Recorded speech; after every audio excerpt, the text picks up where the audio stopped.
if you take a matrix and if you take double transpose of the matrix, then the double transpose of that matrix happens to the actual matrix itself. So that's way transpose is a dual operator. Simply, similarly, if you suppose your matrix is invertible and you are willing to find double inverse of a matrix, that inverse of then inverse of inverse happens to be matrix itself. So all these are dual operator, dual operator. You can say that. Uh, Similarly, till now in this course, we had already seen two important concepts of duality. That one is dual cone, and another one was the polar cone. So those things are now today we are going to study one more concept. That one is conjugate function, and conjugate function also happens to be a dual operation. So I'm going to share it, and when we will cover duality module, there itself we will discuss one more duality of a function that we are calling it Lagrange duality, and a very interesting kind of result would be there.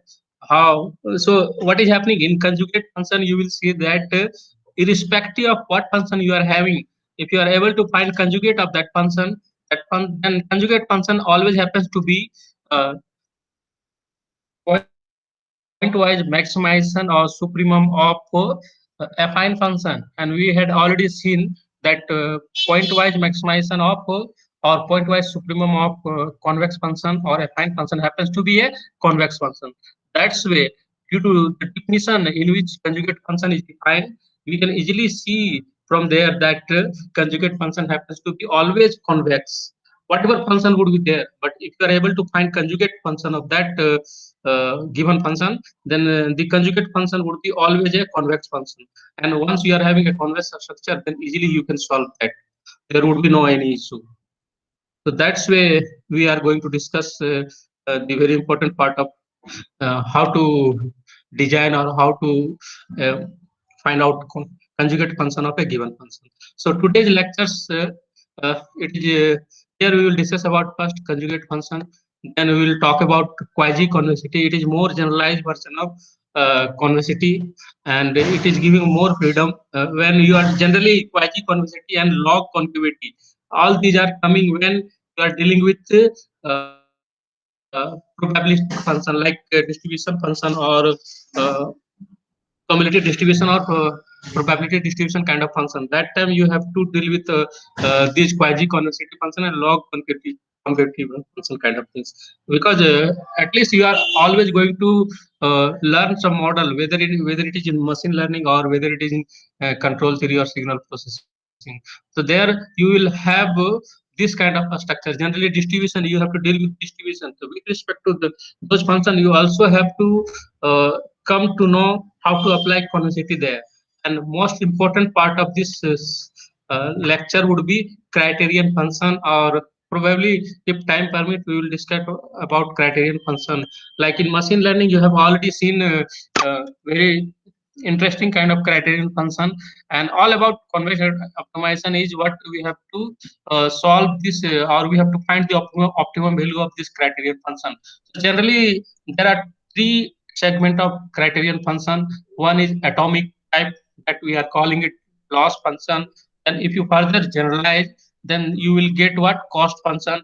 Then if you further generalize, then you will get objective function. So there are three variety of criterion function. Those things we will discuss in this class. So coming to outline of today's lectures. So first I would like to discuss about conjugate function, and it is a part of finding duality. So a conjugate function always happens to be a duality operation. That means if you are having a function f, then by applying the definition of conjugate function or conjugacy, we will get a conjugate function that we will denote it by uh, f star. And once we again apply conjugacy over this one, then we will get what? F double star. F double star is what? It is nothing, just it is the original function itself. Why? Because of duality nature. So duality, that means if you apply the operation twice, and that means double, then you will get back your original one. So this is the concept of duality. And what is the beauty of this duality concept?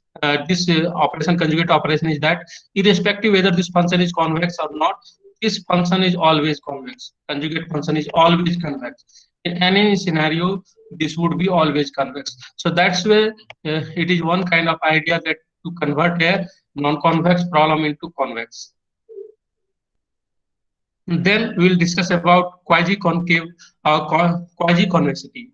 So it is giving why I am coming to describe this one, because in convex function we had already seen that if you want to establish convexity of a function, then it is very much important or very much related with the epigraph of that function. So a function, convexity of a function is directly implied from and implied by epigraph of the corresponding function.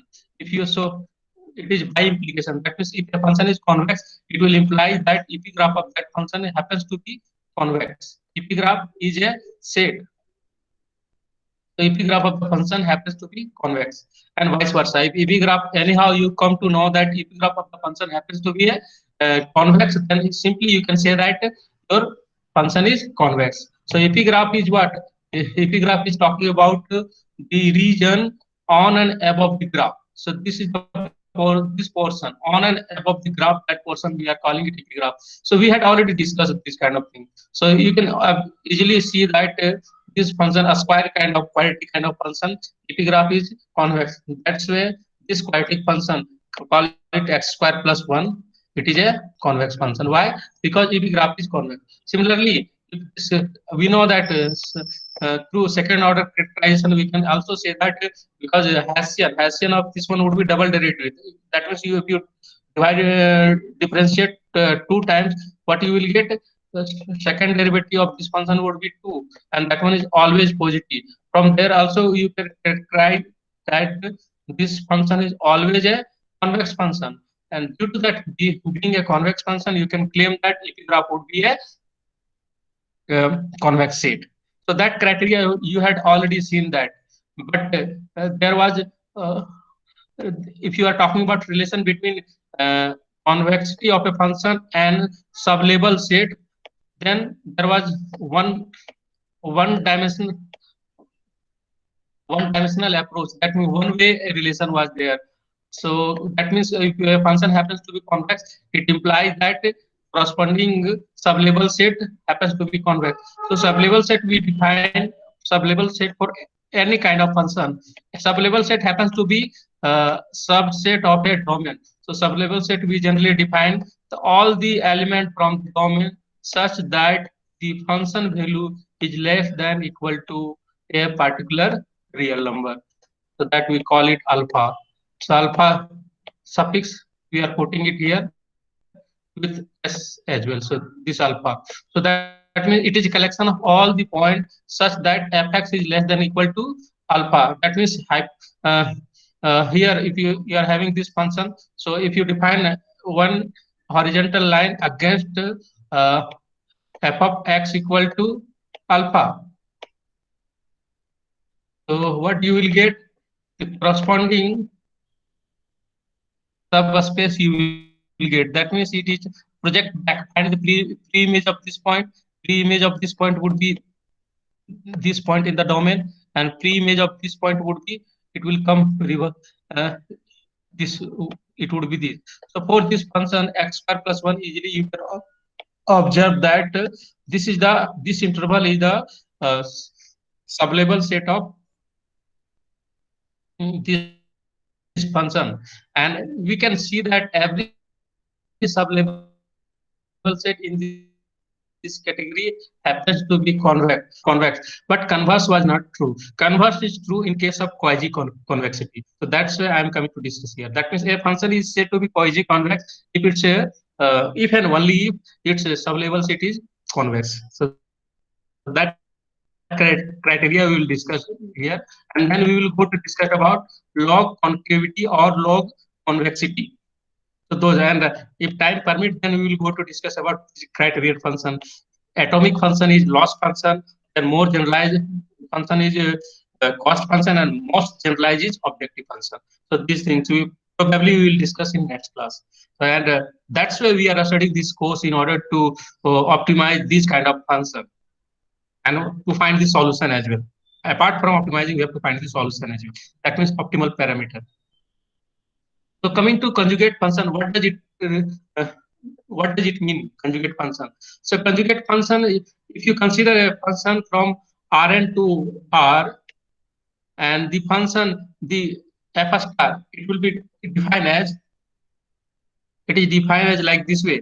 That means what does it say? You are having a function f from Rn to R, then what you do, take a direction y,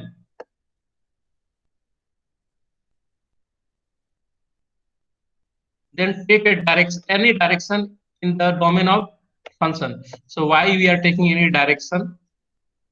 Direction means what? It is a ray kind of things.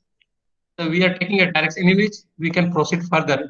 Once we are fixed direction, that means we are getting a line. So we take a direction, then define y transpose x. So that means project every element of the domain along that direction and subtract function from that projection part, y to subtract fx from y transpose x. Then try to, what you do, you maximize this one. So what kind of thing it is talking about? So it is a function of y here, x here, and it is once you apply maximization of supremum, then it will remain function of y. Right now it is a linear function of y. So that's where here you are talking about point-wise maximization with respect to x. So what does it give? So it is talking about, that means you are trying to find the maximum gap between y transpose x and fx. So the maximum gap it will have, you will get in such a way that y transpose x, what does it define? It uh, define a hyperplane in Rn which is passing through origin. Simplest it will pass through simplest hyperplane you will define like this way. You take y transpose x equal to 0, then you try to shift in the direction of normal, either below or above, in such a way what will happen, that this will uh, give a maximum distance or maximum difference with fx. So where you will get maximum difference of y transpose x and fx, you will see that when this y transpose x will support the function, that means it becomes a tangent. That means a local tangent. It is not because here fx may be a non-convex or convex. If it is a convex, then very fine, it will support the function globally. But if fx is non-convex, then the y transpose x, it will support the function locally. So in that process, we are getting here x will be exhausted, so the remaining thing will be just y. So that's f asterisk y. We are calling it conjugate function of f. This is the idea to define conjugate function of a given function. That is y transpose x minus fx. We are taking a function, so it is a linear function with respect to y, and we do maximization with respect to x. That means supremum or maximization both are similar word. Supremum is more general than maximization. So this function we are calling it conjugate of the function f. And what is the domain of the conjugate function of f? It contains all the direction. Remember that here I'm calling y is a direction. So it is because with respect to every direction, we are defining y transpose x. That means we are defining a hyperplane, and we do parallel shifting of that hyperplane in such a way that hyperplane is just touching the function fx locally, and for which the supremum. So we will try to find all those directions for which this supremum is finite. If this supremum happens to be infinite, then we won't consider those kind of directions. So we will consider only those directions for that the supremum happens to be finite. That would be domain of the conjugate function. So that is for which the difference, that means being finite means the difference y transpose x minus fx is bounded above on the domain of f. So that is here we can say that what we observe that here conjugate function of f, it is defined as a pointwise supremum of this function. What kind of function? This one is linear function, linear affine kind of function.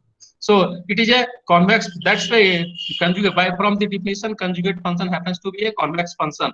Or what is it? Is piecewise linear function, because you are talking supremum and supremum of linear function. I had already given, like if you take several affine function like this way, and if you find supremum of those, then it is happening like supremum that maximum of those, then it is happening this kind of things. So supremum of linear function happens, or affine function happens to be piecewise linear, or simply you can say that it is linear. If you keep on increasing the number of those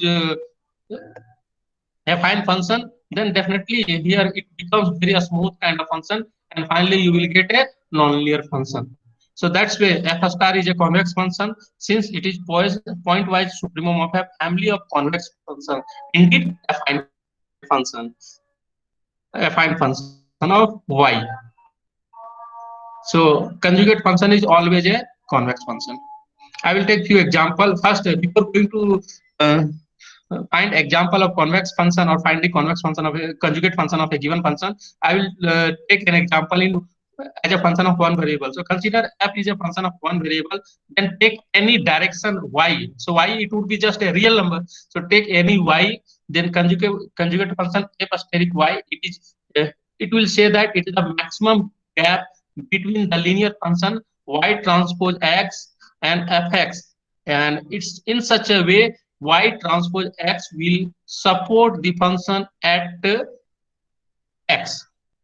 So this so what would be y? So in that, if support, it means simply you can say that y is nothing. It is actually derivative of the function at x at that point. At the point where the given y transpose a given linear function support. So in graph you can observe like this way. So first step is that take y transpose x. So it is here you can observe that y is coming from real number. So real number transpose of real number is what? The number itself. So that's why y transpose x, simply you can say that y into x or x into y. So you define it, then do parallel shifting in the direction of y. So do parallel shifting, y would be in the direction this way. So do parallel shifting, shift in such a way that it will not leave the function and go away. It will just touch the function. So here touching happen at this point. So at this point, so definitely this point is f, call it f steric. Is optimal point, you can say that, because it is touching the line x equal to y is touching. That means here y is a slope of this line touching, and find a pre-image. Image of this one would be x asterisk, and the gap between y transpose x, that means x into y, and f of x asterisk is what? This is the gap. So you can easily observe that here. You can observe that if you draw a line, and elsewhere, if you observe the gap between fx and y transpose fx, here gap is this, here gap is this. This is the gap. Here gap is this, and here gap is this, and here gap is this. So what you will observe that where is the maximum gap? Maximum gap is at this point. Here at this x asterisk, it is having a maximum gap. So that's way we are getting. So this hyperplane proceed it will come in here. So this is giving value of the conjugate function at y minus. So you can say that it is f asterisk of y. So this is the idea of defining conjugate function. In next when we will discuss about duality, that time I will introduce one more concept, that time I will call it duality gap. So you can say that here this I told that y transpose x shift parallelly in such a way it is supporting the function locally, because this function is very nice. This supporting hyperplane is here. It may be a a global underbound, a global underestimator. But if function is coming like this way, you draw a line, this take a simple line or hyperplane like this way. So what will happen? You can observe that if you want to find support in right hand side, what will happen? You will keep on uh, shifting this line mm, parallelly. So in that process, it will touch. Suppose it is like this. It is having this kind of value. So what will happen? You will get through parallel shifting. You will get like this way. So this value would be what? This value would be your 0 minus f asterisk. That means f asterisk y, value of negative of value of conjugate function at y, with y is the slope of this line. So here you can observe that it is supporting the function at this point locally, because the function is not supporting globally, because here it is going to cut the function. So that's where I told that take y transpose x in first step. In second step, do parallel shifting in such a way it will support y transpose x. X will support fx locally. Support support word might be clear to everyone, because I had discussed several times what is the support function. Support or supporting hyperplane I had already discussed. That's why I'm introducing this concept. So support fx locally.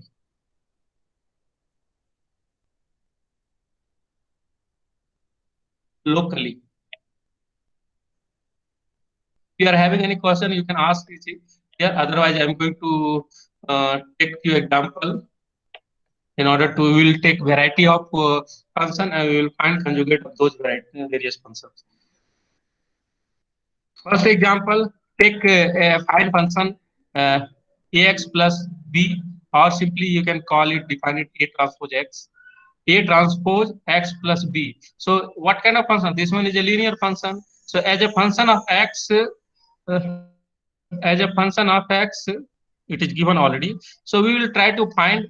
We will define. This will give maximum of a supremum of this will give our conjugate function. So we will find supremum of this function with respect to x, and what we will observe that this function would be bounded if and one, because here suppose it is a linear function. It is function of one variable. Consider very simple case. And it is a line in R2.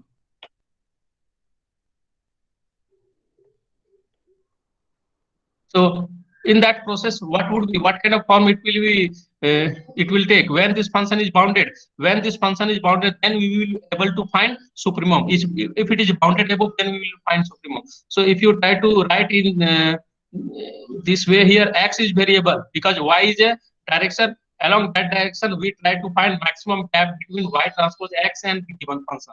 So here, what we will take? We will take x common, and we will have what? We are taking x common. So we will take, if we take x common, then we will have y minus a times x minus b. So it is a what kind of function? It is a affine function in terms of x. So affine function always happens to be unbounded function. So to make it bounded, what is the criteria? You have to put this condition: if this one is 0, this coefficient of x is 0, then this function y transpose x minus f of x, it would be just minus b.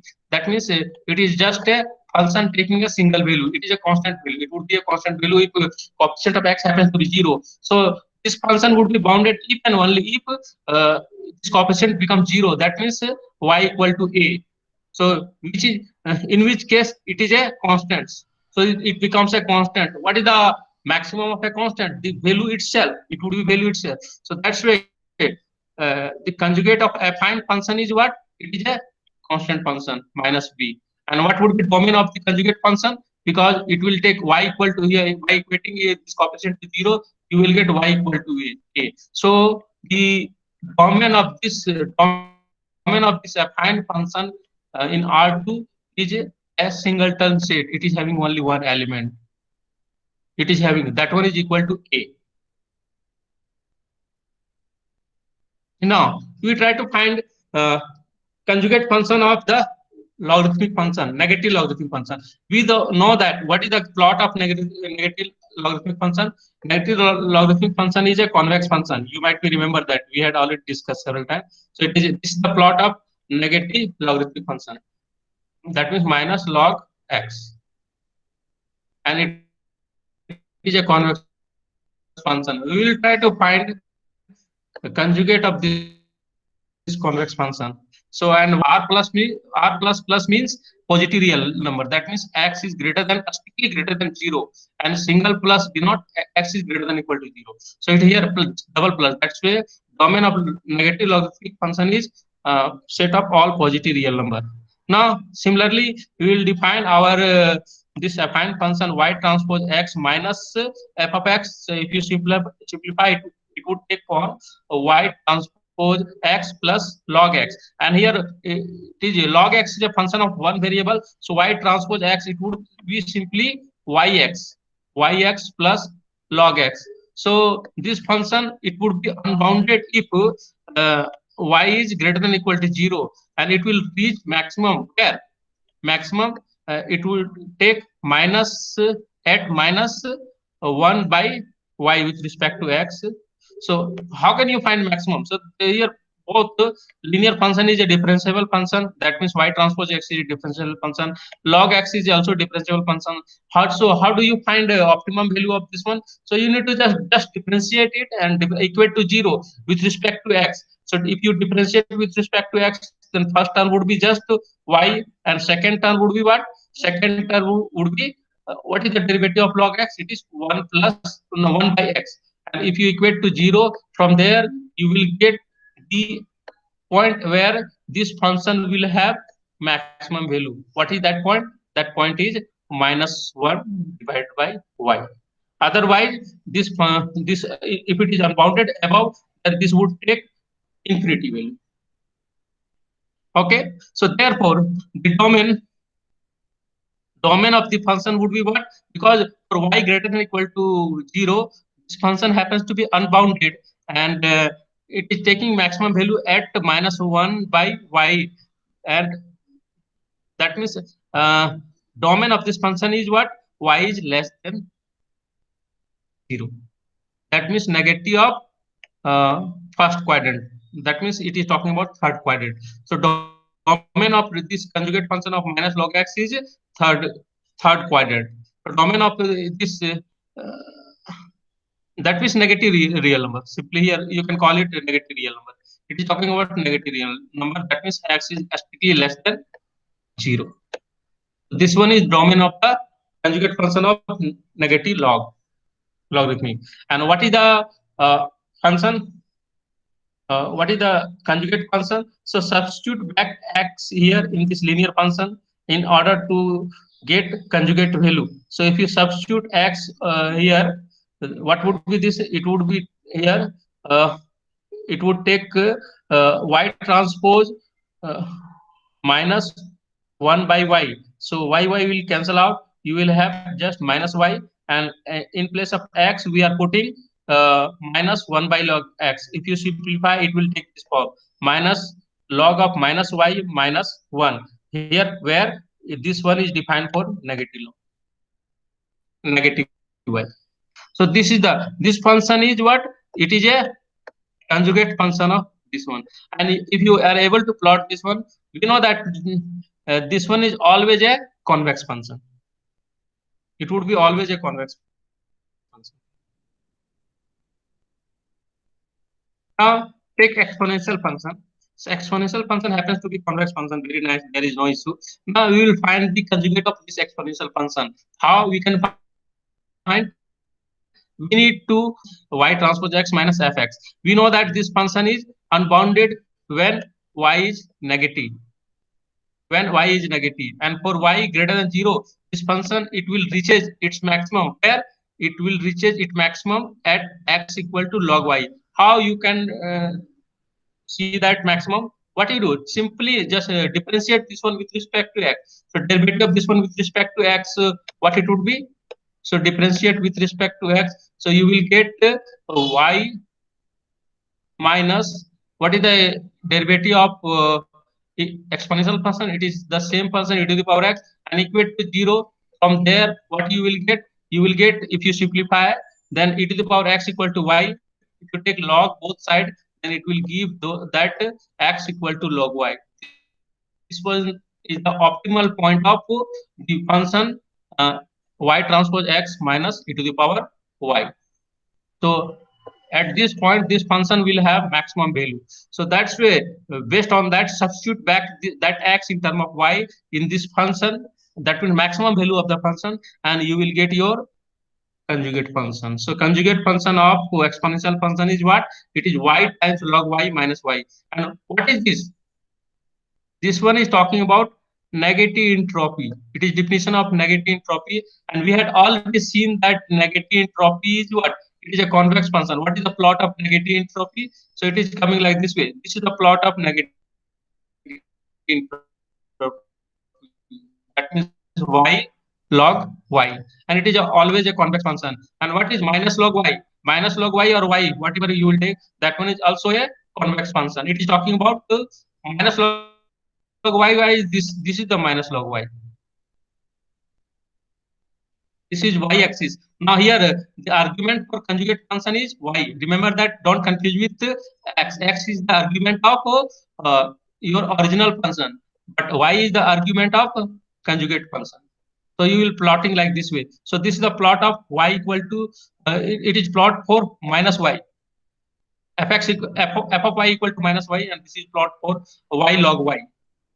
Now, if you willing to find point-wise maximum, so what would be a structure? No, this summation. Because what is it is talking about this y log y being a negative entropy happens to be a convex function, and minus y it is being a fine function. Due to that, it is a convex function. So that's why it is the f transpose y is sum of two convex function. So that's why this function is a convex function. Easily you can observe the convexity of the conjugate function of exponential function.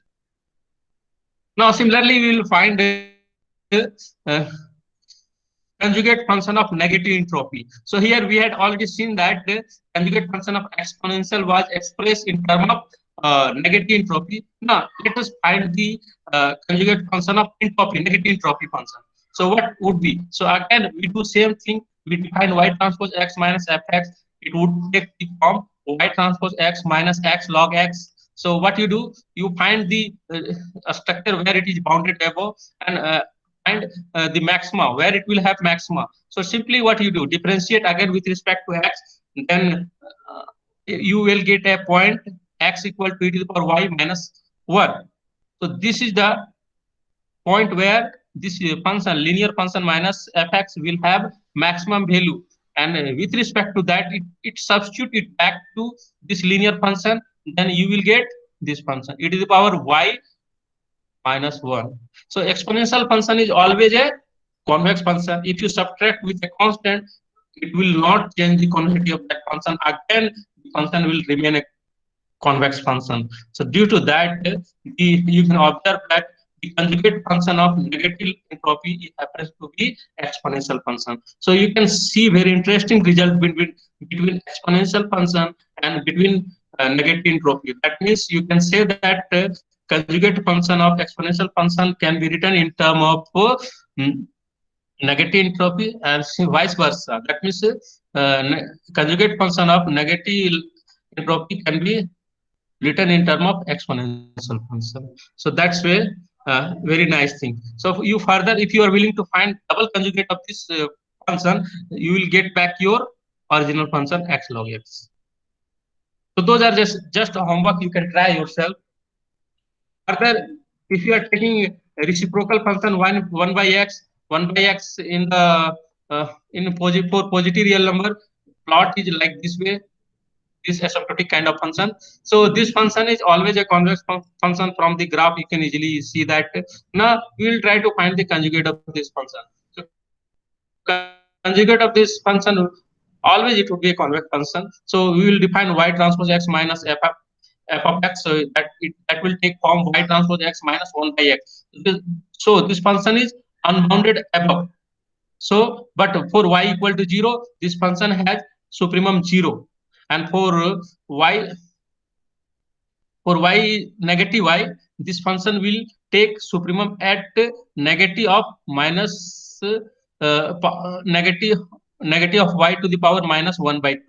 So it is all about it is coming from calculus. You just differentiate with respect to x, then equate to 0, then you will get optimal point for the this function y transpose x minus f of x. And with respect to that, you will able to define your conjugate function. It is coming f star asterisk of y. It is coming minus 2 of minus y to the power minus 1 by 2. And what is the domain of this one? So you can observe that for y greater than 0, this function is unbounded above, and for y equal to 0, this function is taking 0 value, because if you take y, uh, so it will have supremum 0 for y equal to 0. If you're taking y equal to 0, it will be just it will be having this minus 1 by x, and what is the supremum of minus 1 by x? It is 0.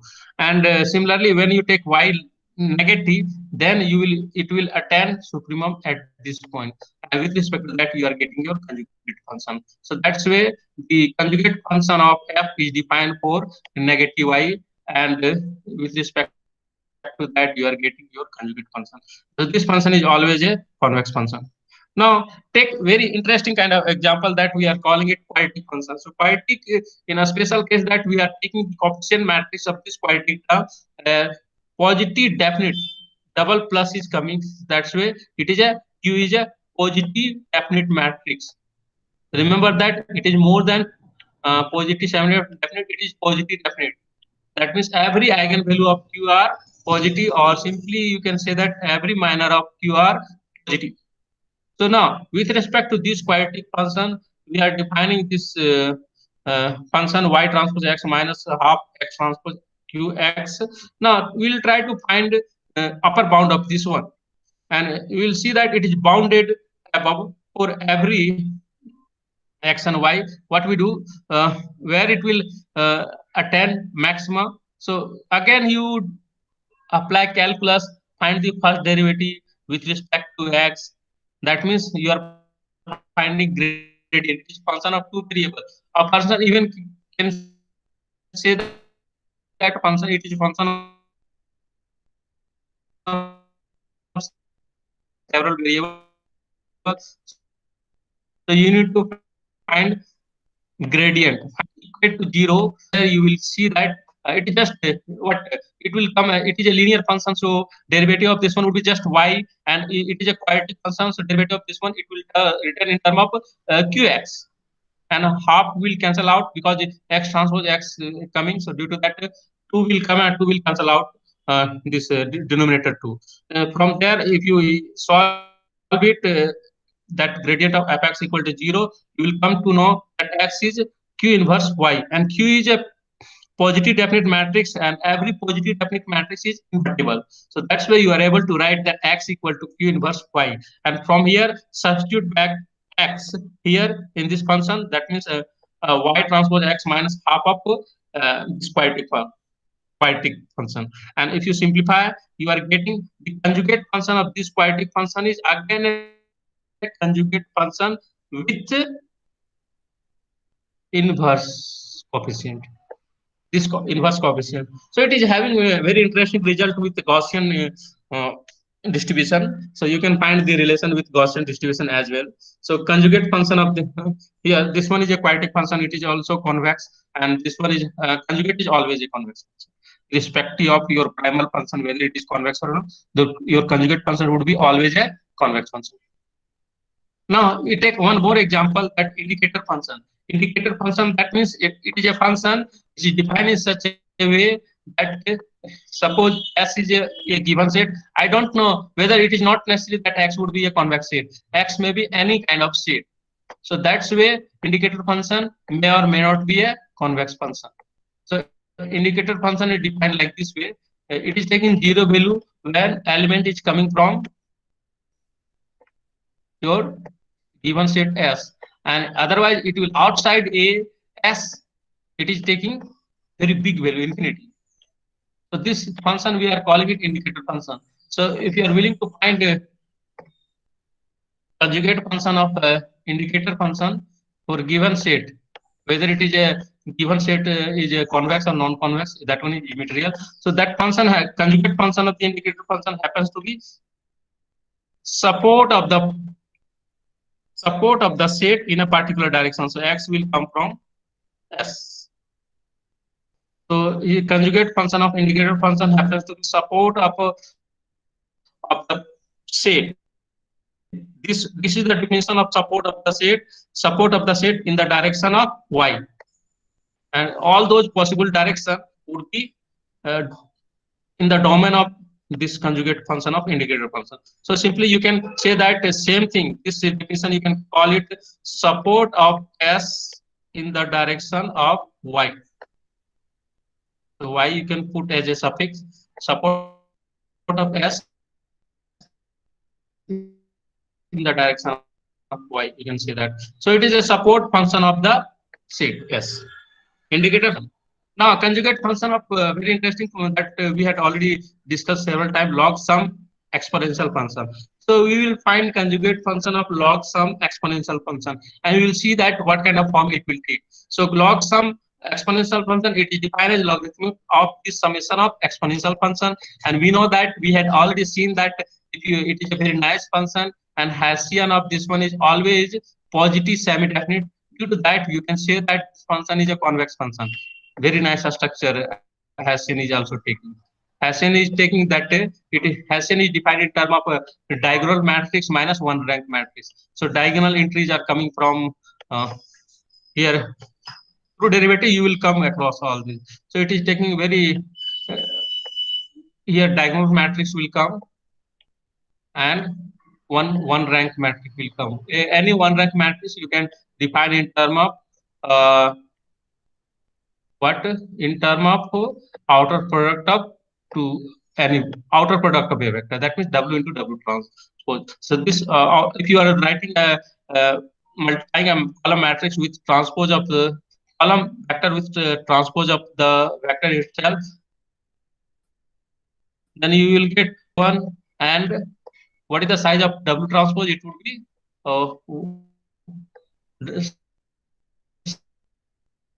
size of w is n by 1, and size of w transpose n by n matrix. And but remember that it is coming from a single vector. That's way due to it is coming due to outer product. Rank of this one would be always 1.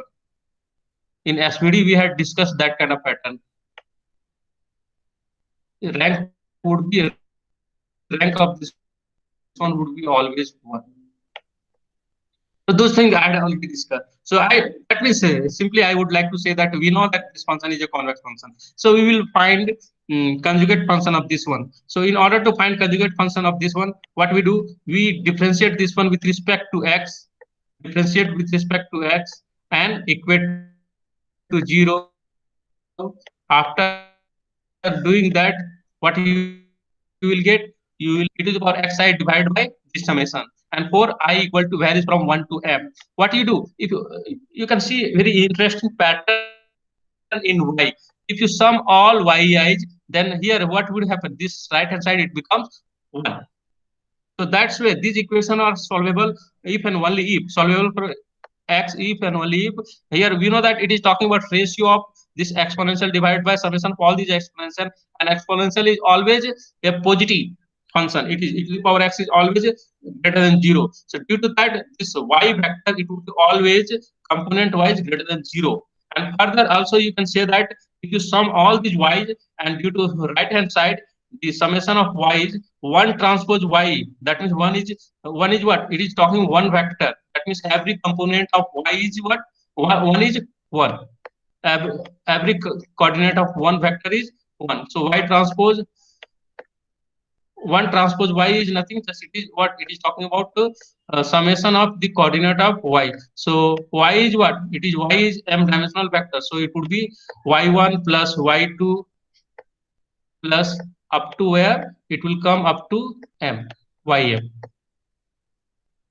And this one is the left hand side, and if you take each value of yi, then if you sum it up, you will get 1. From here you will get that this value is nothing, just this value is 1.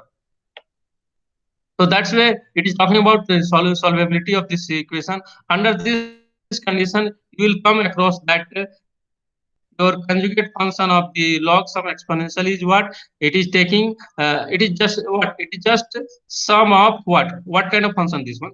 This one is your negative entropy. Sum of negative entropy. That each component, sum of negative entropy with respect to each component. So you are getting negative entropy provided that y is component wise positive and sum of y happens to be 1. So this one is the negative entropy function, and also you can say that in terms of probability it is defining a probability simplex. Okay, okay. Other things we will discuss in next class because the time is already around 45 minutes. If you are having any question, you can ask. Otherwise, I'm going to wind up this class. And regarding attendance, you can go and mark your presence there in the Google Classroom. Anyone, if you having any doubt, you can ask. Otherwise, I'm going to wind up today's class. Fine, fine. Thank you. Thank you for attending class.